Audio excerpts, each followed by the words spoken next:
Good morning, everyone, and welcome and thanks for joining us in this exciting webinar, Strategies to Fill Tough Positions. My name is Mark Mcnaman. I'm the Chief Operating Officer for Rent a Recruiter, and I'll be your host for this event, and more importantly, I'll be a timekeeper. Rent a Recruiter takes the headache out of recruiting for companies.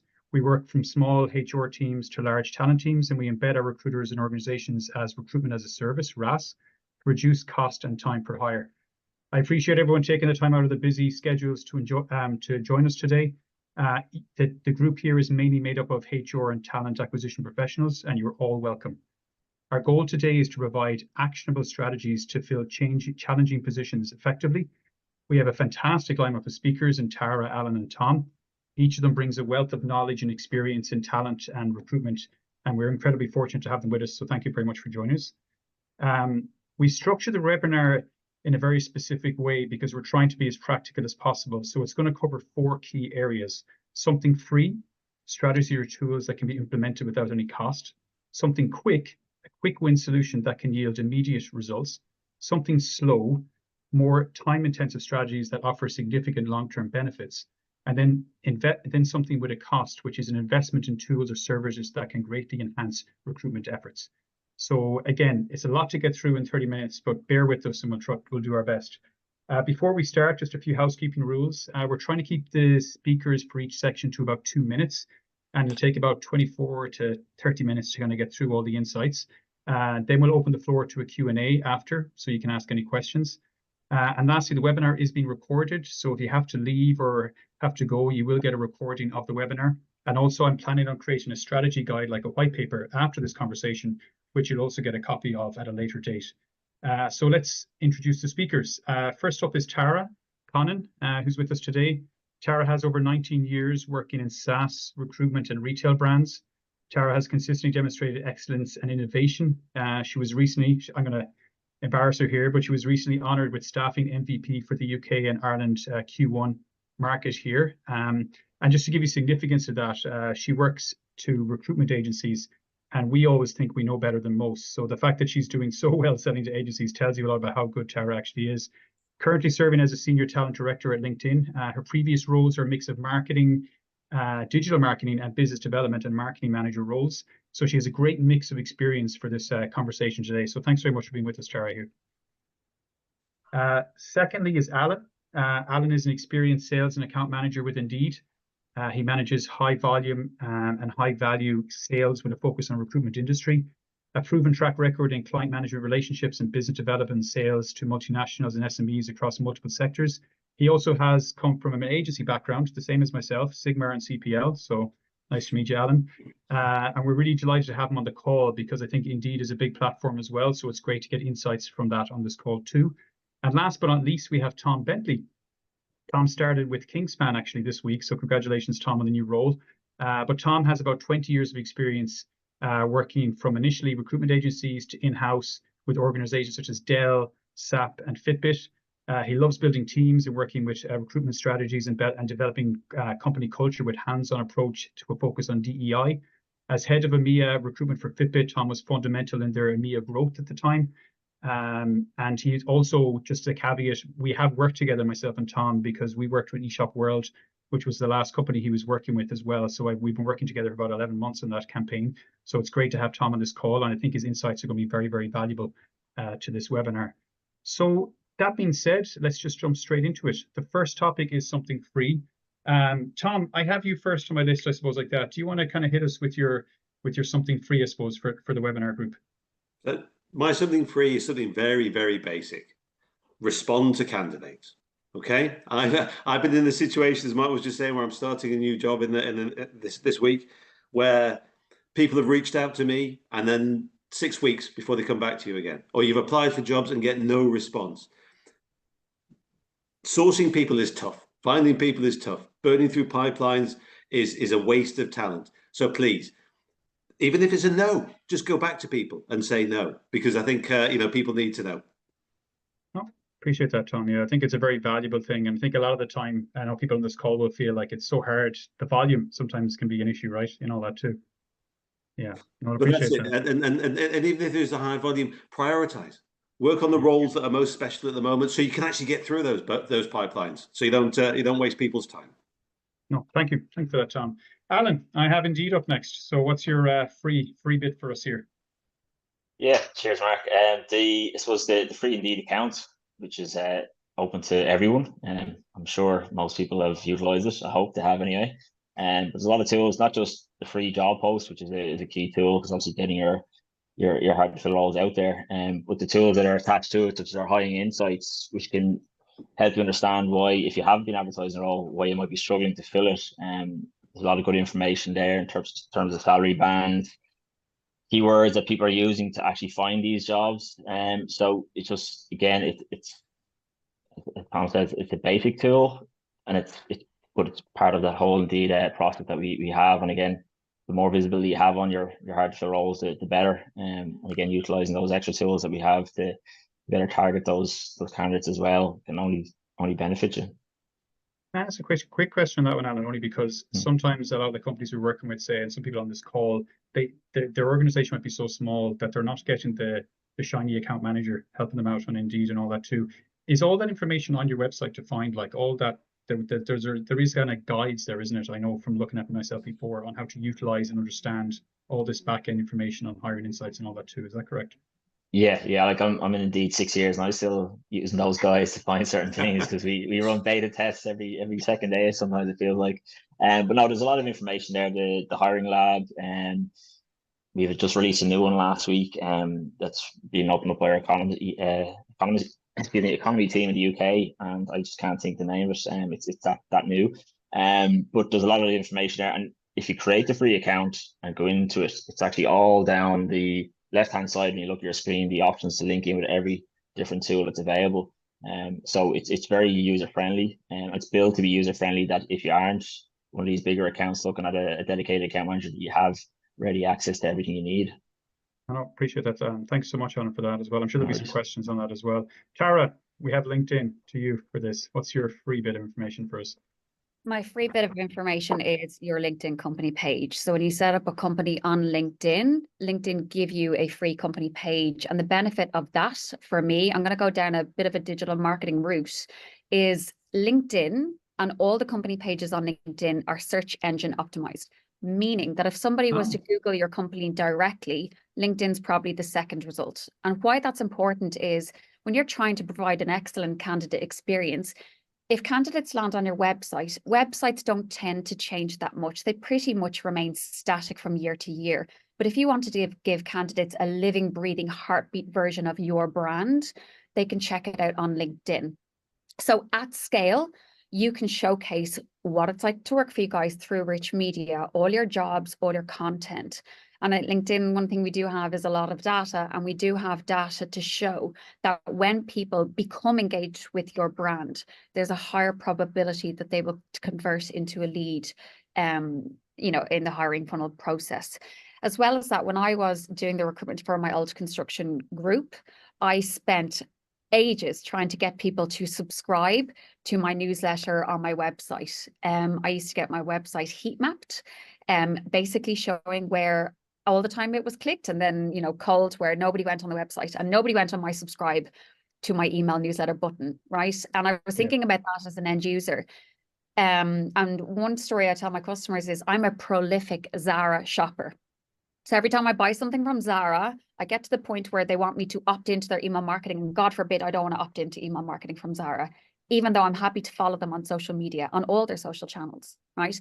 So LinkedIn gave you the option to enable people to follow you, where you can at scale communicate to people once or twice a week through content for free, instead of trying to drive them to a newsletter where they might not subscribe to you. So that's a scaled communication tool that is there for free, that will allow people to research you and give them a living, breathing version of your brand. No, thank you so much, Sharon. I think it's so correct. So a lot of websites with companies as well, they're more focused on the customers than they are on the, on the employees or potential candidates coming into the role. It's very rare you see, there are obviously very good talent pages there, but I think LinkedIn is focused on potentially your actual future employees as well. So you've got that ability to talk to them, which is great. Yeah. And you're meeting customer expectations. Like if all four of us landed on the social pages of any company and they posted content 10 months ago, immediately you're thinking, is that company still operational? it's our expectation that if we land in the socials of a company or a service or anything, that we should see what they're up to in real time. No, thank you so much for that, Tara. Very, very interesting. I might just stick with you again, Tara, for something slow. So this is more time sensitive strategy, intensive strategy, sorry, that offers significant long-term benefits, Tara. Like what's your offering here? Your employer brand. It is my something slow. But if you look at the top brands in the world, Nike, Disney, Apple, Spotify, they all invest 7% of their top line revenue year on year from a brand awareness capacity, because out of sight is literally, in every sense, out of mind. Also, I have an interesting story. When we did recruitment in New Zealand, we were helping a construction company called CityCare. And I often talk about your brand and your associations as well being critical. So CityCare were a subsidiary of the Christchurch City Council. And when I went to their hiring manager and we asked her, why do you feel you can't attract top talent? What would top talent say about you? And she said, I think there's an association there that they think it's going to be like working for the council. So it's a bit slow, not digitalized, old processes, et cetera, et cetera. So by virtue of that association, the construction company, they were actually innovative and progressive, but they weren't able to attract top talent. So what I'd say is, from an employer brand point of view, think about what are you investing, what of the top line revenue for consistency in making sure your brand isn't front and center of talent pools where they hang out online, be it on Indeed or LinkedIn or wherever, and making sure that that's a constant slow burning investment. Because what we don't want to be is out of sight, out of mind. And again, in LinkedIn, we do have data, really strong data, to prove that as soon as you get talent pools starting to engage with your brand, there's a much higher rate at which they'll convert in the hiring funnel into an actual lead that wants to speak to you. No, absolutely. I think it's such an important, it's a buzzword, but for very obvious reasons as well. It's something that everyone's focused on as well. And there's so much work that still needs to be done out there with companies. So thank you very much for that, Tara. Tom, yourself, what are you bringing? What takes time for you when it comes to time? I think building a diversity of sources. It's going in there. It's utilizing Indeed. Absolutely, it's utilizing LinkedIn. It's utilizing the agencies. It's that diversity of sourcing, as Tara just mentioned. Fish where the fish are. You're not going to find the software developer the same place you're going to find someone working in marketing. So make sure that you're changing that brand piece. And I love the piece there, Tara, about the branding. Absolutely, it's got to be authentic, consistent. And if you're using the LinkedIn pages, perfect for companies. So whether you're using agencies, boards, open as many doors as you can. As I said before, yes, you want to respond to all candidates, but you've got to make sure that all those channels are open for people to come in, because they're going to come from a variety of different sources. No, it's so important, really, like that. And I think, people can fundamentally focus on one source because it's working. And then when things don't work out, they don't know where else to turn. Yeah. But really, and particularly on the hard to fill roles. I remember with when I was at Fitbit, trying to fill roles in China and Singapore and in the Far East. You can't look the same places. You've got to look in different places. So it's going, going where the fish are fished. Yeah, I appreciate that, Tom. Alan, on the Indeed point of view, what's something that you guys do that takes a bit of time to implement? Yeah, to be honest, it's stepping on Tara's toes in terms of her points in the brand. I know it's very aligned in terms of what she said, to be honest. It's a big piece of what we recommend, and because again, a lot of the same points. If your brand isn't updated, it puts people off. But on the other side of it, from our perspective, I look at it from Indeed and Glassdoor's perspective, because they're our sister company and we all work as one essentially.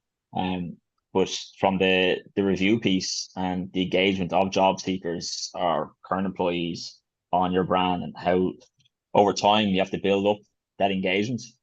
So it is quite slow. It can be a slow process getting your own employees even to engage with it. Can be quite a slow process. So we encourage alerts and weekly, monthly alerts, anniversary alerts, stuff like that, to get them to engage and leave reviews, because that can have a big impact on the level of engagement from prospective employees.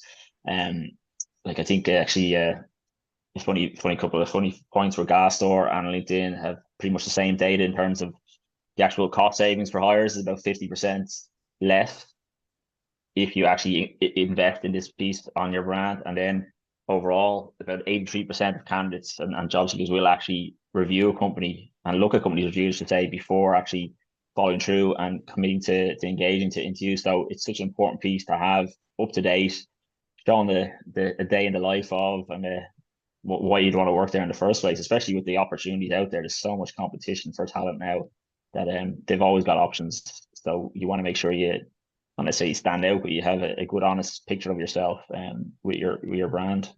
No, I think, thanks Alan, for that. Yeah. sorry, Go for it, man, Tom. Sorry. No, go for it. I think with unemployment rates as they are at 3%, if you don't have that right and you're not showing who you are from the start, there are so many sources for that, as you say. You know, all the socials, the LinkedIn company pages, Glassdoor are all there to try and show companies what they are really like. So it's really important to get a handle on that. I worked at companies before where the Glassdoor score was terrible. And it's your responsibility then to try and get those scores up to be reflective of what your unit is actually like. Yeah. And as I always say, like, put some thought into it as well. People like to list their benefits and say if it's a legal requirement, it's not a benefit. It's nearly the standard process that people put in. So yeah, think outside the box when you're creating that information. But yeah, it's so important these days. No, definitely. I think there's always a motivation for someone to leave a bad review, but there's never the same level of motivation to leave a good one, you know, and that requires, as you said, Alan, the company needs to get involved and step in and kind of promote it internally, promote the brand and make sure that they are doing that, because it's such a travesty. Sometimes we work with companies where they have bad reviews, but the company's not a bad company at all, but just like those few bad apples have left a few bad reviews, and it might only be 2 or 3, you know, and that's all it takes is a few, you know, 5 or 6 good ones, and then you're bringing the score back up and everything's a bit rosier again. Like, so a very, very important thing, and it's free to use and it's easy to use as well. Like, so that's the important factor too, you know. Alan, I might stick with you for something that obviously, which is a big thing, I suppose, as well. It's something with a cost attached to it as well. What does Indeed have, or what do you have for that, I suppose? Well, the primary one and my bread and butter, my holy grail, will be the Indeed's paid advertising for sponsored jobs. It's the biggest, I suppose, the biggest way to reach the biggest market, or the best way to reach the biggest market. We've got, like, on average in Ireland, we have about 5 million visitors just to the Irish site on Indeed every month. So essentially the population of Ireland coming to Indeed in Ireland. So getting your advertising right, again, putting the time and effort and the funding behind it to target the right candidates, using some of the tools I mentioned earlier, the free tools, in terms of generating the right content and utilizing that whole Indeed network. So you're looking at Indeed, you're looking at Glassdoor, you're looking at our trusted media network to send it out to the other platforms, the socials and all that as well. It can be costly, but again, in terms of what you're looking for and how you approach it, it can save you a lot of money in terms of what you might be investing then on the agency side. So there's pros and cons to it, and that's how dare you? How dare you? Agencies are great. Everyone should use agencies. I work with agencies every day. I would not ever say otherwise. But it's just a fact that there is a difference in it. Obviously, it's self-managed, so the benefits of agencies are on the other side. But it's a great tool, and again, like I said, it's reaching that large population of potential candidates who are active, which is, I suppose, the big Indeed piece, is that people are coming to Indeed looking for work. We're not a social platform that you're looking and scrolling down, you see something that may not be related to you. You're looking specifically for the what and where you want to go. So it's very targeted, and if you do it right, you should get the right results. Yeah, no, thanks for that. I really appreciate it.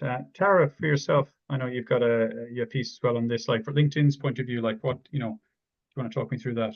Yeah, no problem. Do you mind if I share my screen? Absolutely, go for it. Yeah. Okay. My, like, big investment piece, I think, should be about, if you were to invest in a tool to build a strategy. I think a strategy is a fancy word for a plan, right? So I think about, if any of us on this call wanted to develop a weight loss plan, we would need tools and data to start, or maybe meal prep plans, etc. You need that because you need to iterate your plan to understand, is it working?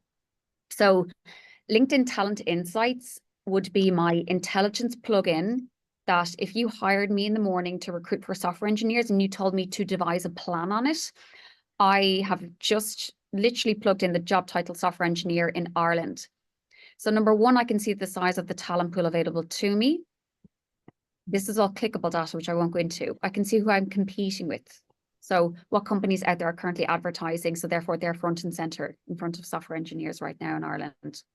I can also see what proportion of that talent pool are currently open to work or contractors, the average median tenure, which tells me I know where I should headhunt, because typically software engineers stay in their role 1.6 years. So I'm thinking maybe I should hit them up, at their 1-year anniversary mark, knowing they may not be so passive, in their roles a couple of months later. But equally, that's a nice retention strategy as well. I know where to re-inspire, because we can talk about recruitment, and then Tom's probably okay with, well, we need to retain them as well. So if I know they're due to leave maybe at 1.6 years in the current role, how's that going to impact my business? And maybe I need to re-inspire and invest in L&D. Yeah.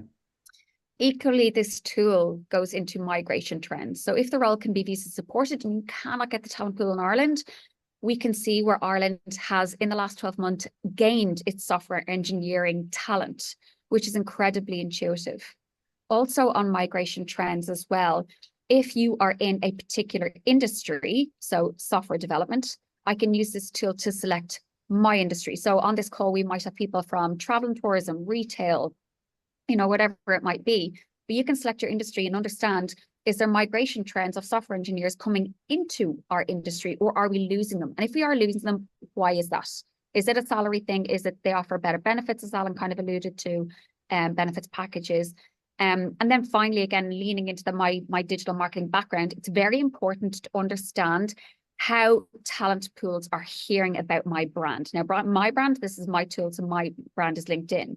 But I can see, out of all the software engineers that engage with LinkedIn, a large proportion of them engage with my content, they visit my page, but the largest proportion actually view my jobs. Doesn't mean they applied, but they window shopped around my jobs. So that's leaning into that brand awareness piece, making sure that people are hearing about me. But I could use this tool, glean the data in seconds, and execute on a plan through, the likes of my recruiter license and advertising. But all this just informs me very quickly of how I'd go about filling a very hard role. And then managing customer, your expectations internally about how long might we need to fulfill on this position. Yeah. No, thank you so much for that, Tara. I could spend 40 minutes just on that. I think that's an amazing tool.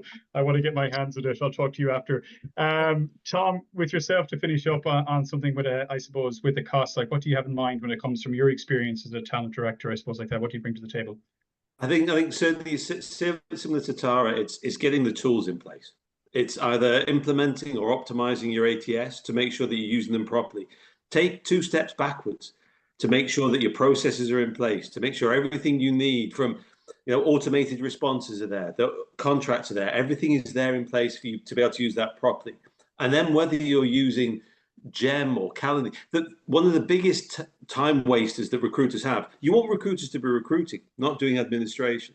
So to allow them to schedule meetings, use a tool to do that. There are great tools out there like Gem and Calendly that allow you to spend your time talking to people rather than going through spreadsheets and working out, right, who we're going to go to next. Just on Tara's point there, the amount of times I've used LinkedIn Insights is phenomenal. I was at one company where they had better data than we have about people who were coming in and leaving the company. Another organization I work with, they were able to show us how much savings we could make by hiring directly. They reckon that 60% of our hires we already had contacts with. We were already in contact with them through various bits. So it's utilizing all these tools properly. And yes, there will be a cost involved, absolutely. But the savings on the other side are far greater. Yeah, no, it's really interesting. Yeah, I think it's, thanks very much for that, Tom. Really appreciate it. I'm just conscious of time. So if it's okay, we've got a few questions kind of coming in, and I'd like to maybe get through some of those questions as well. I just so we have a bit of time with this as well. So first one, I think, Tom, it's for you, like, what incentives? So this is someone kind of asking around the kind of referral scheme. I know you kind of touched on it a bit in terms of like long-term plays and plans within your organization. What incentives have you found to be most effective when it comes to implementing a referral scheme to kind of motivate employees to get involved? Like, this is something that we do a lot with companies when we get involved. And like, are you using a referral scheme? They're like, no, we're not. It's like, okay, let's start doing this. Let's kick us out as quickly as possible. Okay, I'm on it. This is our plan. But Tom, what's your take on this, I suppose, and that is a question. It depends very much on the company, Mark, to be honest with you. To me, the best referral schemes are when you want your friends and ex-colleagues just to come and work with you. They're the best referrals. I've worked at places where we've given, you know, $5,000 per referral, or you know, a staggered for software engineers and for different other roles. To me, it's about making sure that those, you know, you're utilizing the networks you have. You know, if you're a hiring manager, you want the best people in your team to take the load off your shoulders. So whether that's coming through, you know, through a referral scheme, to me, and I know a lot of the bigger companies now are moving down the route of where it becomes a you know, a charity donation.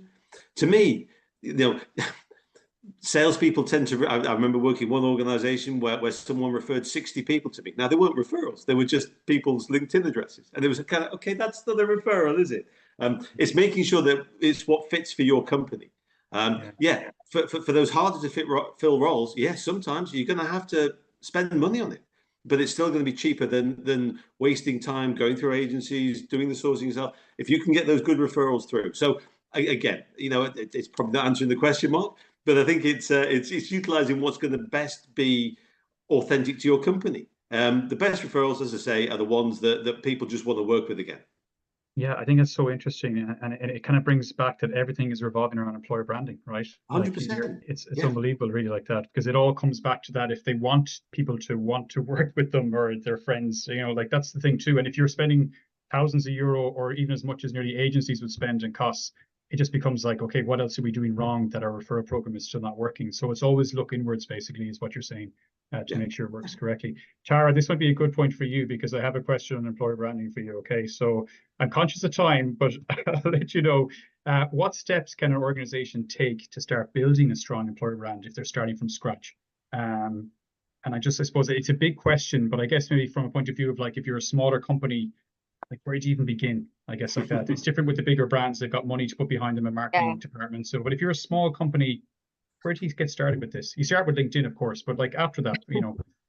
Well, I think what's really important, and I got it added as a screening question immediately to my old company, was how did you hear about us? The candidate journey is not linear, right? And again, everyone on this webinar, I want to walk you through an analogy that I often tell my customers, and it always resonates with them.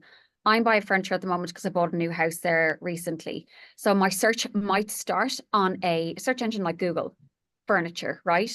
So I search there, I come across a couple of brands. I don't typically go to page two and then I bounce off. Clever e-commerce brands know Tara Connon might be on the market to buy furniture. So therefore they're going to pop up across my socials, etc., right? Through sponsored content and all that. And then I see furniture brands that I've never heard of before. Maybe they didn't have the budget to end up on page one, but I've heard about them and now they're on my socials. And now I can learn way more about their product by going on their page. Do they make it sustainably in Ireland, etc.? What's important to me as a consumer? And then I can follow them. Okay. So I'm highly engaged now and I'm following them. But my intent when I log on to Instagram is not to buy coffee table, is it? So then I go back to my laptop and I probably search for that brand directly. This is a true story, by the way, Prod Furniture. And I went on their website and I bought the coffee table. Now, if I was the marketing manager for that company and I didn't ask the question, how did you hear about us, Tara Connon? It looks like I should reinvest all my employer brand into, the website. The website was the piece that converted Tara Connon. That's not true. Actually, I heard about you through your socials, right? Because that's where you got me engaged with your brand. So candidates might, and again, on Indeed as well as LinkedIn, they might think, okay, I'm going to start to research my next role. What does their research process look like?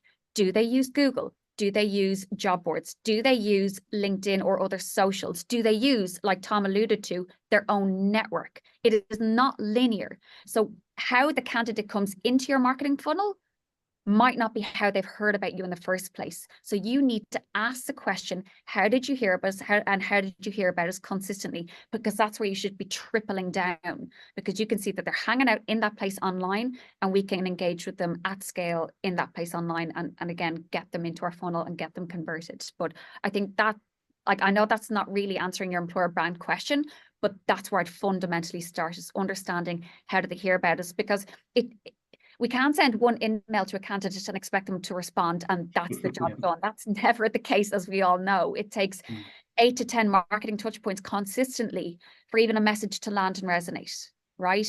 And that's what I'd absolutely ask people to do on this. It's Very good. It's something I actually never even have thought of, Tara, myself. And we've been doing employer branding with clients for a very long time. Like that idea of like, where does it come from exactly? Because you're absolutely right. If you're saying, oh, they applied to our webpage, well, then it must be the webpage. Then it's amazing. Let's put more money into that. But actually, no, it's coming from another source. So that's a really, really simple question to ask for anyone onboarding or anyone going through the process with you when you're, as Tom said, when you're giving them the feedback and you're putting them through as applications, just to ask them where you found it, where you found the source. So thank you so much for that, Tara. Alan, I have a last question for you, if we can get through it. Is that okay? I have a question with someone who's saying, look, we use job ads and Indeed, we use paid job ads, but with those really senior, tricky positions, we're not finding they work that well. Like, what strategies do you have when it comes to like implementing like really good strategies internally that can help with utilizing the budget better, I guess, when it comes to those? Because I know myself from talking to clients, like sometimes those, those pick rates can be quite high because there's a very limited number of people available in the marketplace. So it's kind of like, what's your thoughts on that, I suppose, like that, when they have a really challenging role and they want to put money behind it, but they don't know what to spend? Yeah, I suppose the first thing I would do is I'd reach out to someone in Indeed to get an overview of what the market looks like for those types of candidates. Because similar to what I mentioned earlier, hiring insights and what Tara showed with the LinkedIn Talent Insights, we have like 4.5 billion data points on the markets like across the world, so we can see what's happening up to live moments. You're not gonna have to go through all of that, of course, but it just gives you more insight on what you should do, and we can actually just work with you then in terms of what budget have you set aside, what's the target, what's your time frame, and make a suggestion off the back of that. Because a lot of the time it's an education piece around going on and trying to do it yourself. You might have an assumption that I've done this before, it was a completely different job, this is what it cost me, this is how long it took, and it worked, but this is something completely different. So it's a completely different ball game. And what I always suggest is looking at it's like Indeed is a search engine, but it's all around supply and demand. So if there's a high demand for a role, regardless of what it is, but a low population of candidates looking for those roles, it's going to be more costly, and it's going to take longer to find those candidates. And then vice versa, if it's the other way around, it'll work that way. But yeah, speaking to someone like myself or my colleagues, just to get an overview, and again, utilizing some of the free tools that are there to again see what's happening. There's a lot of free data on the Indeed account on Glassdoor, that you can utilize to do that. But utilizing a lot of the tools that the guys mentioned in terms of actually building out your own brand, building out your own profile, getting people to engage it regardless of what you have in terms of budget is so important as well. Because if you don't do those things, you can put the biggest budget in the world behind it, but if you structure the ad wrong, structure your brand wrong, it's not going to get you anywhere. So yeah, it's having the right strategy or plan, as I said, is so important. Because at the end of the day, yeah, like budget will only get you so far. If you can be the first on the page, but you could be the first on the wrong page. So having a conversation with your recruiter or directly with Indeed, who can guide you, is what I'd recommend there. No, definitely, yeah. And I think, sorry, Tom, go for it. Sorry, Mark. With this sourcing or hiring difficult to fill roles or employer branding, there is no golden bullet. There is no single source. There is no way. Which is why we need people like Alan and Tara and yourselves to help with that, to point us in the right direction. Recruitment teams have limited time, so it's important to make sure that you're then utilizing the sources you can use. Yeah, 100%. Yeah. Yeah, there's an education piece actually to Indeed that a lot of people, I suppose, just need to sit down and work through it, really, that I found as working with clients, that kind of way. There is a lot there between impressions and looking at the hard data to using talent insights correctly as well. But once you understand it, it's such a powerful tool to use, really is as well. Like, it's no insights though. We were all agreed on that though. No, I'm only messing. No. So look, I think that's the end of our webinar. I don't want to there is other questions coming in, and we will try and get back to everyone as much as we can as well. So I'll send the email on to everyone here. But I just want to thank everyone for being involved in this webinar. I think it's very, very insightful, the stuff we went through. I want to stay on for another hour talking through everything as well. And what I'll do is we'll put together a simple email with just a brief synopsis of what everyone said was their strategy, so you have them as a quick guide, which I think would be good for everyone to have too. And I just want to thank everyone for joining here today, and also thank my speakers, Tom and Alan and Tara. Very, very interesting information coming through, stuff that I've never known about as well. So that's really good to hear this. And look, I encourage you all to come to our webinars in the future. We're here if you have any questions as well. And I look forward to seeing you all sometime soon again. So thank you all.